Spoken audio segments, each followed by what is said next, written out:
नमस्कार दोस्तों, कैसे हैं आप सब। उम्मीद करता हूँ आप बहुत अच्छे होंगे। दोस्तों, सबसे पहले तो सुप्रीम कोर्ट को बहुत बहुत धन्यवाद। सुप्रीम कोर्ट ने यूजीसी बिल पर रोक लगा दी है। माननीय सुप्रीम कोर्ट ने सारे पक्षों को सुनने के बाद आज इस रेगुलेशन पर रोक लगा दी। आज लगता है कि एक बहुत बड़ी जीत हमने हासिल करी है। इस भाईचारे को सुप्रीम कोर्ट ने फिर से बचाया है। हम लोग इतने खुश हैं सुप्रीम कोर्ट के डिसीजन से। नरेंद्र भाई मोदी भारत में कभी विभेद की राजनीति नहीं की है। सुप्रीम कोर्ट में जो बात है तो सुप्रीम कोर्ट का तो सबको स्वीकार करना पड़ेगा। और भारतीय जनता पार्टी सरकार के मुंह पर एक जन्नाटेदार तमाचा मारा है। तो मुझे लगता है गवर्नमेंट मात खाई है। ये तो ठीक ही तो अच्छा किया है। ये जो सुप्रीम कोर्ट के सीजेआई माननीय सूर्यकांत जी एवं जस्टिस जय माल्या जी ने इस बिल पर फिलहाल रोक लगा दी है। न केवल रोक लगाई है बल्कि इस बिल को बनाने वालों की समझ पर सवाल उठाते हुए उनको अच्छे से लताड़ा है और उनको चेतावनी दी है कि कृपया समाज को बांटने का कार्य ना करें। जिस प्रकार से अमेरिका के अंदर एक काला कानून आया था गोरे और कालों को अलग करने का, उनमें भेदभाव उत्पन्न करने का, सुप्रीम कोर्ट ने कहा है कि कृपया इस तरीके का कोई भी कानून ना लाएं कि यहाँ पर वर्गों के बीच में भेदभाव हो जाए। सुप्रीम कोर्ट ने इस बिल को इनकम्प्लीट, एक तरफा, गलत परिणाम वाला बिल बताया है और कहा है कि अनुसूचित वाले लोग इसका गलत उपयोग कर सकते हैं। कोर्ट ने कहा है कि यह बिल समाज को बांटने का काम कर सकता है, जिस वजह से हाल फिलहाल में सुप्रीम कोर्ट ने इस यूजीसी 2026 के आए काले कानून पर फिलहाल रोक लगा दी है। दोस्तों, जिस प्रकार से सुप्रीम कोर्ट ने इस बिल पर रोक लगाई है, इससे यह साबित हो जाता है कि जो सवर्ण वर्ग इतने दिनों से इस बिल के खिलाफ आंदोलन कर रहा था वह अपनी जगह बिल्कुल सही था। और न केवल इतना बल्कि ये भी साबित कर दिया कि सवर्ण वर्ग अपने हक की कानूनी लड़ाई लड़ना भी जानता है और कानूनी तरीके से उसको जीतना भी जानता है। जिस प्रकार से इक्विटी कमेटी ने सेंट्रल गवर्नमेंट के हस्तक्षेप के साथ इस बिल को बनाया था, आज वह धरातल पर धरा का धरा रह गया है सुप्रीम कोर्ट के रोक लगाने के बाद। दोस्तों, सवर्ण के लोग जो देश की एकता और अखंडता के लिए हमेशा बढ़ चढ़ करके सबसे आगे निकल करके आते हैं और बदले में वो कभी किसी से कोई डिमांड नहीं करते। सरकार से कभी आज तक उन्होंने कोई डिमांड नहीं की है कि उनके लिए भी कोई बिल आना चाहिए, उनके हित में आना चाहिए। आज तक कोई डिमांड नहीं की है। उसके बावजूद उनके अहित के लिए कई कानून सरकारें समय समय पर लेकर के आती रहती हैं, जिसमें एक ये यूजीसी का बिल भी है। इस यूजीसी के तहत जिस तरीके से सवर्णों के ऊपर अत्याचार होने वाला था उसको फिलहाल विराम दे दिया है सुप्रीम कोर्ट ने। दोस्तों, सुप्रीम कोर्ट ने इक्विटी कमेटी के ऊपर 3 बड़े सवाल खड़े किए हैं, जिसमें से पहला सवाल है जाति आधारित भेदभाव को परिभाषित करने की आखिर क्या आवश्यकता पड़ी। दूसरा सवाल है रेगुलेशन में रैगिंग को क्यों शामिल नहीं किया। और तीसरा सवाल, यदि अनुसूचित जाति के छात्र ने दूसरी जाति यानी सवर्ण जाति के किसी भी छात्र के साथ यदि कोई अपमानजनक टिप्पणी की या उसने कुछ भी ऐसी हरकत की जो कि इस नियम के विपरीत है, तो क्या उन सवर्णों के हित में आपने ऐसा कोई कानून बनाया है। ये सुप्रीम कोर्ट ने तीसरा सवाल किया। दोस्तों, यही सेम सवाल कल जो मैंने वीडियो बनाया था यूसीजी बिल के ऊपर, उसमें मैंने भी ये क्वेश्चन रेज किया था कि क्या सवर्णों के पास ऐसा कोई भी कानून, कोई भी अधिकार है कि अगर उनके साथ कुछ भी गलत होता है तो वो अपनी आवाज़ उठा सकें। यही चीज़ आज सुप्रीम कोर्ट ने भी इक्विटी कमेटी के सामने उठाया है, जिसका उनके पास में कोई भी जवाब नहीं है। दोस्तों, कुछ लोगों की मानसिकता ऐसी है कि वो हमेशा से सवर्णों को एक विलन की तरीके से मानते आए हैं। उनकी मानसिकता ही ऐसी हो चुकी है।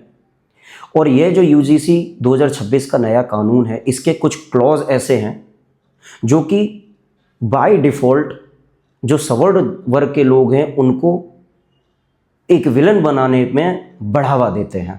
मैं आपको एक वीडियो दिखाना चाहता हूँ, उसके माध्यम से आप समझ पाएंगे कि लोग किस तरीके से सवर्णों को एक विलन मानते हैं, उनके खिलाफ एक हीन भावना बना करके रखते हैं। आइए ये वीडियो पहले आप देखिए। नहीं आती है बात इसमें, इतना ऑपोजिशन कैसे सडनली आ गया, कहाँ नींद से उठ के लोग यहाँ आ गए। 2012 के रेगुलेशंस थे वो, उनको उनमें इम्प्रूवमेंट की ज़रूरत थी। प्राइवेट सेक्टर को कवर करना था, अभी भी ये रेगुलेशंस IIT और IIMs को लागू नहीं होते हैं, तो ये किस बात की इतनी ऑपोजिशन हो रही है, मुझे कोई बात समझ में नहीं आ रही है। ये अपर कास्ट का रिएक्शन है, लेकिन अपर कास्ट को प्रोटेक्शन की कौन सी ज़रूरत है? वही तो हमारे सर के ऊपर बैठे हैं, आप सबके सर के ऊपर वही तो बैठे। दोस्तों, जैसा कि आपने देखा कि किस तरीके से ये लोग अपने मन में, ये जो मैडम हैं, ये अपने मन में कितनी हीन भावना रखती हैं, कितनी छोटी सोच है इनकी। और ऐसा नहीं है कि ये कोई अनपढ़ हो या इनको इतनी समझ ना हो, ऐसा नहीं है, बल्कि ये कोर्ट के अंदर एक वरिष्ठ वकील हैं। जी हाँ, इनका नाम है मिस इंदिरा जयसिंह। ये एक वरिष्ठ एडवोकेट हैं कोर्ट के अंदर। ये वीडियो के माध्यम से बताने की कोशिश कर रही हैं कि किस तरीके से सवर्ण के लोग हमारे सर पर बैठे रहते हैं, मतलब कि वो विलन हैं। पता नहीं इनके साथ कब क्या ऐसा कुछ भी हो गया है कि इनको इस तरीके की हीन भावना रखनी पड़ी, मुझे नहीं पता। यही नहीं दोस्तों, एक और वीडियो है, मैं वो भी आपको दिखाने की कोशिश करता हूँ। महिलाओं की बात सुनेंगे तो वो कह रही हैं कि सवर्णों के ऊपर तो जबरदस्ती इस तरीके के आरोप लगाए जाने चाहिए, क्योंकि उन्होंने तो हजारों साल तक OBC और SC/ST का शोषण किया है। आपको इस आधार पर फंसाया जाना चाहिए कि आपने कभी भी इस देश के 90% OBC, SC/ST बहुसंख्यक जो आबादी है, जो माइनॉरिटी है, उसको आपने उसका हक नहीं दिया। आपको इस बेसिस पर फंसाया जाना चाहिए। तो देखा दोस्तों, ये सोच है इन लोगों की। समाज के बीच में ये लोग इतनी हीन भावना रखते हैं। और ये जो जिस प्रकार से मैडम कह रही हैं कि ज़बरदस्ती इन लोगों के ऊपर आरोप लगाओ और इनके ऊपर सख्त कार्रवाई करवाओ, मुझे नहीं पता इनकी पर्सनली क्या दुश्मनी है सवर्णों से। दोस्तों, 2026 स्टार्ट हो चुका है, जहां पूरा विश्व एक समानता का अधिकार रखता है, समानता की बातें करता है, और वहीं ये मैडम आज 2026 में नहीं बल्कि 500 साल पहले के ज़मानों में जी रही हैं। जिस प्रकार से ये इतना जहर उगल रही हैं, अब इनके बारे में हम क्या ही कह सकते हैं। खैर, जो भी है, लेकिन मैं इतना बता दूं कि ये जिस प्रकार से सवर्णों के खिलाफ हैं, तो मैं याद दिला दूं कि हमारा इस भारत देश के जो PM हैं नरेंद्र मोदी, वो OBC वर्ग से आते हैं। हमारे देश के जो प्रेसिडेंट हैं वो आदिवासी वर्ग से आती हैं। और न जाने अनगिनत ऐसे कितने ही कैबिनेट मिनिस्टर बैठे हुए हैं जो OBC, SC/ST के कैटेगरी से आते हैं। हमने तो कभी नहीं कहा, या किसी भी सवर्ण वर्ग ने तो कभी नहीं कहा कि नहीं वो एक पर्टिकुलर कम्युनिटी से आते हैं तो हमारे साथ ऐसा भेदभाव क्योंकि हम नहीं हैं। हमने तो जिसके अंदर काबिलियत है वो आगे बढ़ेगा, हमने तो ऐसा कभी नहीं कहा। तो फिर आखिर क्यों आप लोग इतना हीन भावना रखते हो, मुझे नहीं समझ आ रहा है। आज हम 2026 में जी रहे हैं मैडम। खैर, अपनी अपनी सोच है दोस्तों। ये जो नया UGC का कानून आया है, इसको वापस लेना इसलिए भी ज़रूरी हो जाता है क्योंकि यह कानून भेदभाव की मानसिकता दर्शाता है। समाज के बीच में भेदभाव को बढ़ावा देता है, जिस वजह से कॉलेज, स्कूल, कैंपस के अंदर जो छात्र मिलजुल करके पढ़ाई करना चाहते हैं वो कभी एक होकर के पढ़ नहीं पाएंगे। सवर्णों के अंदर जो सवर्ण के छात्र हैं उनके अंदर हमेशा एक डर का माहौल बना रहेगा। उनके अंदर ही नहीं, उनके जो गार्जियंस हैं, जो पेरेंट्स हैं, वो भी हमेशा डर के माहौल में रहेंगे कि आज उन्होंने अपना बच्चे को स्कूल जो भेजा है, कॉलेज में भेजा है, पता नहीं कब उनके ऊपर छोटा बड़ा कोई भी आरोप लगा दिया जाएगा, कोई भी उल्टा सीधा आरोप लगा दिया जाएगा इस कानून के तहत।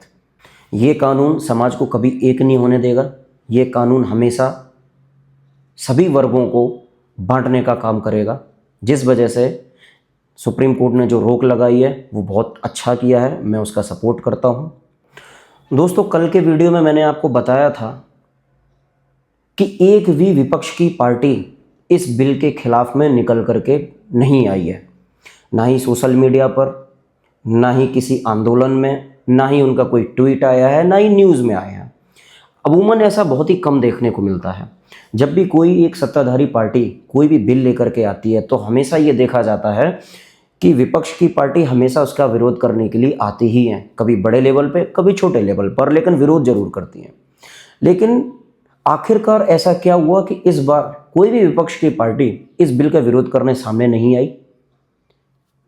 कल के वीडियो में मैंने ऑलरेडी आपको बता दिया था, ये लोग इसीलिए निकल करके बाहर नहीं आए थे क्योंकि इनको डर था कि कहीं आने वाले इलेक्शन में इनका वोट बैंक कम ना हो जाए, जो कि OBC, SC, ST वाले वर्ग के लोग हैं, कहीं उनका जो वोट बैंक है वो ना कट जाए। इस वजह से ये लोग कल तक बाहर नहीं आए थे। लेकिन आज देखने को मिल रहा है कि सारे विपक्ष के नेता बाहर निकल कर भी आने लगे हैं, ट्विटर पे, न्यूज़ के सामने और अलग अलग सोशल मीडिया प्लेटफॉर्म के थ्रू बाहर न केवल आ रहे हैं बल्कि बयानबाजी भी दे रहे हैं। अब सवाल आता है कि ऐसा एकदम से तो क्या हो गया। जैसा कि आपको पता है कि सुप्रीम कोर्ट ने जैसे ही स्टे लगाया तो इन लोगों को मौका मिल गया।